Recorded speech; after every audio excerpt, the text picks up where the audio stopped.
शिव गुरु की जय हो, शिव गुरु की जय हो। हर हर महादेव, हर हर महादेव, घर घर महादेव, जागा जागा महादेव, जागा जागा महादेव। हरिंदर भैया, लीलम दीदी के चरणों में प्रणाम है, गौ माता का चरणों में प्रणाम है, 36 कोटि देवी देवताओं को चरणों में प्रणाम है। हे शिव, आप मेरे गुरु हैं, मैं आपका शिष्या हूँ, मुझ पर दया कीजिए। हे शिव, आप मेरे गुरु हैं, मैं आपका शिष्या हूँ, मुझ पर दया कीजिए। हे शिव, आप मेरे गुरु हैं, मैं आपका शिष्या हूँ, मुझ पर दया कीजिए। अब हम लोग कथा श्रवण करते हैं। आप लोग इस शिव चर्चा का कथा का जरूर सुनिएगा और आप लोग इस कथा का समझिएगा। हर हर महादेव, हर हर महादेव, घर घर महादेव, घर घर महादेव। आज हम सास बहू का शिव चर्चा का कथा सुनाने जा रही हूँ। इस कथा को आप लोग जरूर सुनिएगा। अगर अच्छे लगे तो एक लाइक शेयर जरूर कीजिएगा। एक जेठानी और एक देवरानी थी, दोनों का एक एक बहू थी, लेकिन दोनों में से एक का भी कोई का संतान नहीं था। जेठानी अमीर थी, देवरानी गरीब थी। गरीब के कारण जेठानी अपना देवरानी को पसंद नहीं करती थी, नहीं उनसे शुद्ध बातचीत करती थी, उनसे हमेशा जलते रहती थी। जेठानी और देवरानी दोनों शिव गुरु का चर्चा में जाया करती थी। जेठानी अच्छे कपड़ा पहन कर जाया करती थी, देवरानी का जो कपड़ा था वही पहन कर चर्चा में चली जाती थी। उनकी जेठानी कहती थी कि नहीं, उनके पास तो मैं नहीं बैठूंगी, उनकी तो कपड़ा गंदा है, मैं उनसे दूर बैठूंगी। इतना बात सुनकर देवरानी कुछ दूर जाकर दूर पर बैठ जाती है और वहीं पर से शिव गुरु का हाथ जोड़कर वो शिव गुरु का गुणगान करती है। जितना जेठानी का मन में मैला था उतना ही उनकी बहू का मन में मैला था, और जितना देवरानी का मन पुलिसकार था उतना ही उनकी बहू का मन पुलिसकार था। वो लोग का मन में कोई हिंसा नहीं था, वो सब से मिलजुल के रहती थी, सबसे अच्छे बात करती थी। देवरानी सासू माँ का एक आदत बहुत अच्छी थी, वो चले फिरे रास्ते को जहाँ तक शक्ति थी वहाँ तक सफाइया करती थी, अपना अंगना और द्वार तक साफ सुथरा रखती थी। उस रास्ते में जितना लोग चला फिरा करते थे वो सभी लोग आशीर्वाद देते थे कि जो आदमी इस रास्ता का इतना सफाइया रखते हैं उसको भगवान भला करेंगे। जेठानी अमीर तो थी लेकिन बहुत कंजूस थी, कभी किसी भिखू भिखार को वो दान पुण्य नहीं किया। जब द्वार पर किसी भिखार आ जाते उन्हें कुत्ता जैसे खदेड़ देती थी। जब देवरानी रास्ता साफ कर देती थी, जेठानी अपना घर का सारे कूड़ा उठाकर ले जाती थी और उस रास्ते में बिखेर देती थी। देवरानी जब देखती तब जाकर सारे कूड़ा झाड़ कर वो बाहर जाकर फेंकवाती थी। देवरानी सासू माँ जाकर अपना बहू से कहती थी कि बहू देखो, मैं तो सारा रास्ता साफ कर देती हूँ और जेठानी अपना घर के सारे कूड़ा ले जाकर उस रास्ते में बिखेर देती है और जहाँ तहाँ से कांटा लिया कर रास्ते में रख देती है। छोटी सासू माँ का बहू कहती थी कि माँ, मेरे दादी माँ कहती थी कि जो लोग रास्ता साफा करके रखता है जब उनकर मृत्यु होता है तो उस समय जमराज जी उसी रास्ते में फूल बिछाकर उसे ले जाते हैं, और जो लोग रास्ते में कूड़ा और कांटा बिछाते हैं जब उनकी मृत्यु होती है तो जमराज जी उसी कांटे पर छिछराते हुए जम लोग ले जाते हैं। माँ, बहू कहती है कि माँ, जेठानी सासू माँ का कूड़ा और कांटा बिछाने दीजिए। आप उस कूड़ा और कांटा को सफाइया करते जाइए माँ। जो जैसा कर्म करता है वैसे एक दिन भरना पड़ता है माँ। आप अपना धर्म निभाते जाइए माँ, निभाते जाइए। छोटी सासू माँ का बहू तो बहुत ही अच्छी थी, बहुत प्यारी थी। वो तो अपना सासू माँ का बहुत हौसला बढ़ाती थी, बहुत हौसला बढ़ाती थी, समझाती थी कि माँ, वो जो जैसा कर्म करता है उनकी एक दिन भोगना पड़ता है माँ।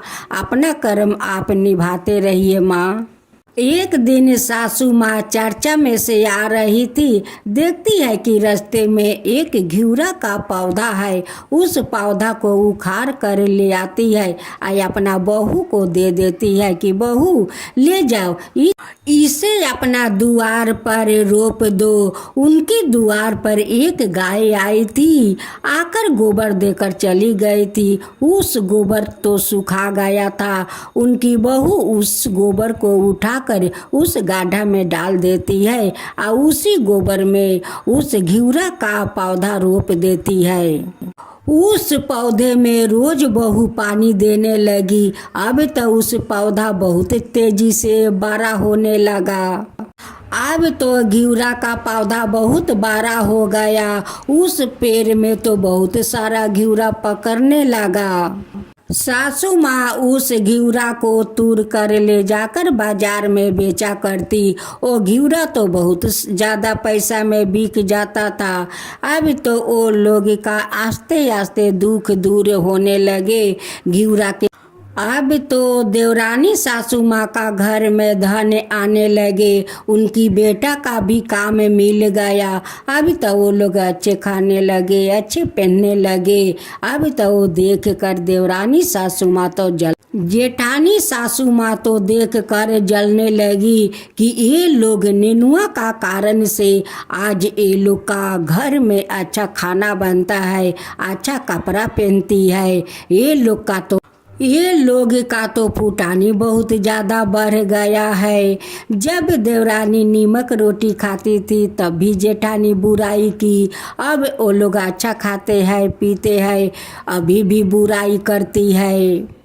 एक दिन जेठानी का बहू कहती है अपना सासू माँ से कि सासू माँ, जब आप चर्चा में से आइएगा तो रास्ते में देखिए घिउरा का पौधा, तो आप भी उठा कर ले आइएगा।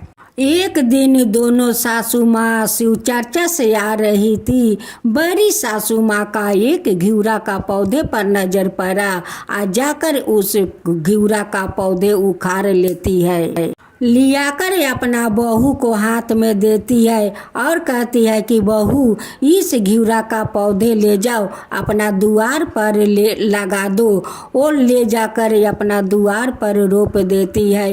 रोज उसमें पानी देती है, लेकिन घिउरा का पौधा तो नहीं बड़ा होता है और नहीं कुछ उसमें पकड़ता है। देखते देखते 6 महीना तो बीत गया, लेकिन घिउरा का पौधे तो जितना छोटा था उतने छोटा रह गया। बहू कहती है कि माँ, ये तो घिउरा का पौधा नहीं बड़ा होता है, नहीं कुछ होता है। सासू माँ कहती है कि हम लोग का तो कर्म जला है, हम लोग का कर्म में तो कुछ नहीं होने वाला है। अब तो जेठानी सासू माँ के आस्ते आस्ते सारा धन नष्ट होने लगा। उनकी बेटा का काम भी छूट गया।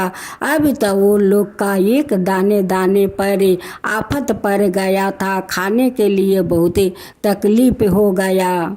अब तो तकलीफ का कारण जेठानी बीमार पड़ जाती है। ठीक होने का कोई आशा नहीं है। अब तो उन्हें जाने का समय आ गया है। अब तो जेठानी बुरी तरह से बीमार पड़ गई है। अब तो वो ठीक नहीं हो रही थी। वो अपना बहू से कहती है कि बहू, जाओ हमारा देवरानी को बुला लाओ। उनका साथ मैं बहुत गलत किया है। आज मैं उनसे माफ़ी मांग लूँगी, आज मैं उनसे माफ़ी मांग लूँगी। बहू, जाओ बुला कर ले आओ। जब उनकी बहू देवरानी सासू माँ को बुलाने गई, इधर जमराज जी आकर उस जेठानी को परान लेकर उसी कूड़ा और कांटे पर छिछराते हुए ले जा रहे थे। जेठानी कहती है कि हे जमराज जी, मुझे तो बहुत दर्द होता है, इस कटे पर मत ले जाइए, इस कूड़े पर मत ले जाइए, मुझे बहुत दर्द होता है जमराज जी। जमराज जी कहते हैं, जिस दिन से तुम रास्ते में कूड़ा बिछाती हो, कांटा बिछाती हो, तो तुम्हें कांटा नहीं मिलेगा, कूड़ा नहीं मिलेगा, तो क्या फूल का रास्ता मिलेगा? तुम कभी फूल का काम किया है, कभी रास्ता साफ किया है? तुम तो हमेशा रास्ते में कूड़ा और कांटा बिछाया है, इसी पर तो तुम्हें जाना होगा। जेठानी सासू माँ का जमराज जी कटे पर चिचराते हुए जमलोग लेकर चले गए। जब उनकी बहू छोटी देवरानी सासू माँ का बोला कर ले आती है, देखती है कि सासू माँ तो नहीं है, अब किससे वो माफ़ी मांगेगी? अपना देवरानी के साथ वो जैसा व्यवहार किया था, उस लिए भगवान ने अपना देवरानी से माफ़ी नहीं मांगने दिया और उनकी आने से आगे भगवान उनके उठाकर लेकर चले गए। छोटी सासू माँ बड़ी सासू माँ का बहू से कहती है कि देखो बहू, तुम लोग जो हम लोग के साथ किया, देखो मेरी बहू झूठ नहीं कहती है, जो जैसा कर्म करता है एक दिन उन्हें वैसा ही भोगना पड़ता है। देखो आज की बात है कि तुम मुझे बुलाने गई कि मेरी सासू माँ आपसे माफ़ी मांगना चाहती है, देखो भगवान का खेला देखो कि वो तो मुझसे माफ़ी तक नहीं मांग सकी, इतना मेरे साथ घिनौना हरकत किया था। माफ़ी मांगने के लिए उन्हें भगवान भी समय नहीं दिया। तो देखो ये भगवान का लीला देखो। देखो दुनिया में भगवान है, अगर दुनिया में भगवान नहीं होते तो ये संसार कभी नहीं होते।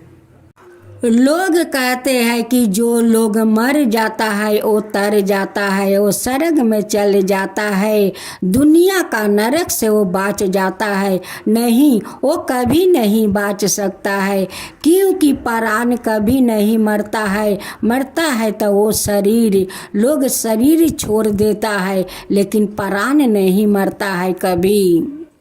उन्हें तो और कहीं जाकर जन्म लेना पड़ता है।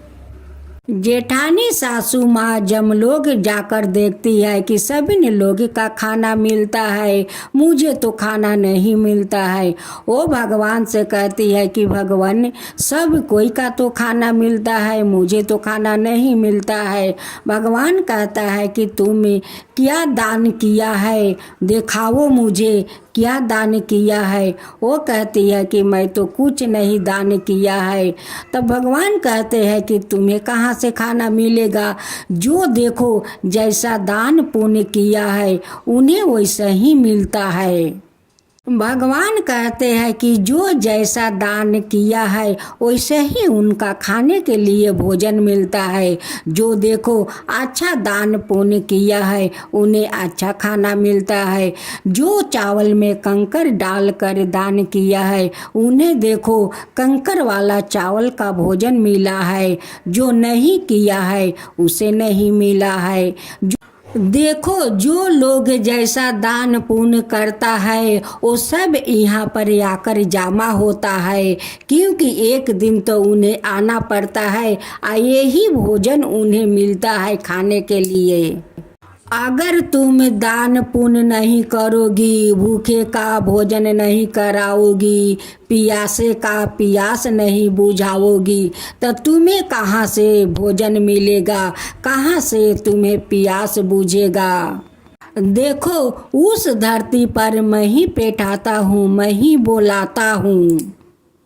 भगवान कहते हैं कि देखो यहाँ पर जितना मनुष्य है, जितना जीव जंतु है, एक दिन उसी का शरीर में तुम लोग का धारण करना होगा। जो जैसा कर्म किया होगा वैसे ही फिर से जन्म लेकर धरती पर जाना होगा। भगवान कहते हैं कि उस रास्ता को तुम देखती हो कि उस रास्ता का तुम्हारा देवरानी जो है वो हमेशा साफ सुथर रखती है। एक दिन जब वो आएगी तो उसी सफैया रास्ता से आएगी और तुम्हारा रास्ता देखो कि कांटे और कंकर से भरे हुए है कि जो तुम रास्ते में कंकर और कांटा बिछा कर रखी हो, उस लिए तुम्हारा उस कांटे और कंकर से आना पड़ा। जेठानी सासू माँ भगवान से विनती करती है कि हे भगवान, हमें मनुष्य जाति कुल में जन्म दीजिए कि मैं धरती पर जाकर दान पुण्य कर सकूं और अपना देवरानी जैसे मैं रास्ता साफ कर सकूं, भूखिया का भूख मिटा सकूं, पियासा का पियास बुझा सकूं।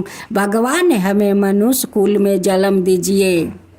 हे भगवान, जो अपना देवरानी के साथ मैं किया उसके लिए तो मुझे बहुत पछतावा है भगवान, बहुत मुझे पछतावा है भगवान। उस लिए तो मैं अपना देवरानी से माफ़ी मांगना चाहती थी, लेकिन मैं माफ़ी नहीं मांग सकी भगवान, माफ़ी नहीं मांग सकी। जमराज जी तो मुझे उसी कटे और कंकर पर चिचराते हुए इस जमलोक लेकर चले आए भगवान, चले आए। मैं अपना देवरानी से माफ़ी नहीं मांग सकी। भगवान उस कंजूसी सासू माँ से कहते हैं कि देखो उस बूढ़ी माँ का देखती हो, वो बूढ़ी माँ बहुत धर्मात्मा है। उस बूढ़ी माँ को दान पुण्य करने में कुछ चूक नहीं हुआ है और नहीं पूजा पाठ में चूक हुआ है। वो अपना धर्म बहुत अच्छे से निभाई है। उस लिए उस बूढ़ी माई ब्राह्मण है और ब्राह्मण उस लिए वो बूढ़ी माई फिर से ब्राह्मण कुल में जन्म लेगी। भगवान उस बूढ़ी माई से कहते हैं कि देखो सबिन का तो जन्म मैं देता हूँ, लेकिन उनकी भाग्य तो बेमाता लिखती है। हे शिव गुरु, जैसे आप उस बड़ी जेठानी जैसी करने की वैसी उनकी भरनी आप दिया, और छोटी देवरानी जैसी कर्म किया वैसे उनकी फल दिया, वैसे ही सबका फल दीजिए। हे शिव गुरु, सबका फल दीजिए। जैसे उस छोटी देवरानी को अन्न धन सब कुछ दिया वैसा ही सबका घर भर दीजिए। हे शिव गुरु, सबका घर भर दीजिए। जो गलत करे उनके साथ आप गलत कीजिए, जो अच्छा करे उनके साथ आप अच्छा कीजिए। हे शिव गुरु, अच्छा कीजिए। हे शिव गुरु, आप तो अंतर्जामी है, आप तो ज्ञानी है, आप तो सबका दाता है, आप तो सब कुछ जानते हैं। हे शिव गुरु, आप तो सब कुछ जानते हैं। आप सब पर कृपा कीजिए शिव गुरु, सब पर कृपा कीजिए। जो आपका कथा कहता है, जो सुनता है, जो हुंकारी पड़ता है, उन सब का ऊपर कृपा कीजिए, उन सब का ऊपर कृपा कीजिए। हे शिव गुरु, उन सब लोग का आप दुख बुझिए। हे शिव गुरु, सभी लोग का दुख बुझिए और सब लोग का ऊपर कृपा कीजिए। हे शिव गुरु, सब लोग का ऊपर कृपा कीजिए। शिव गुरु की जय हो, शिव गुरु की जय हो।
जय शिवा ओमकारा, प्रभु हरे शिवा ओमकारा, ब्रह्मा विष्णु सदा शिव अर्धंगिनी धारा।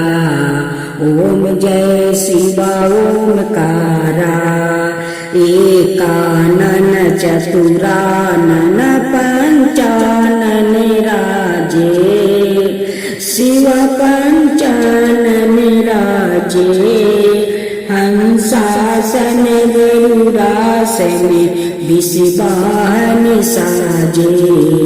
ओम जय शिवा ओमकारा, दो भुज चार चतुर भुज दस भुज अति सोहे, तीनों रूप निरखता त्रिभुवन जन मोहे। ओम जय शिवा ओमकारा, अक्षर माला बने माला मंगी माला तारी, चंदन मृग मद सोहे बोले सुभिकारी। ओम जय शिवा ओमकारा, श्वेतांबर पीतांबर बागंबर अंगे, सनकादिके बरे मादिकी भूतादिकी संगे। ओम जय शिवा ओमकारा, करिके मध्यम कमंडल चक्र त्रिशूल धरता, जग करता जग भरता जग पालन करता। ओम जय शिवा ओमकारा, ब्रह्मा विष्णु सदा शिव जानते अविवेका, प्राण बचर के मध्यम यह तीनों एका।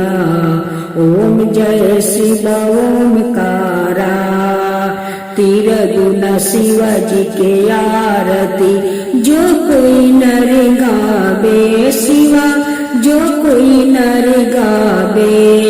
कहत शिवानंद स्वामी मन भजत शिवानंद स्वामी, मन बाचित फल पावे। ओम जय शिवा ओमकारा, जय शिवा ओमकारा।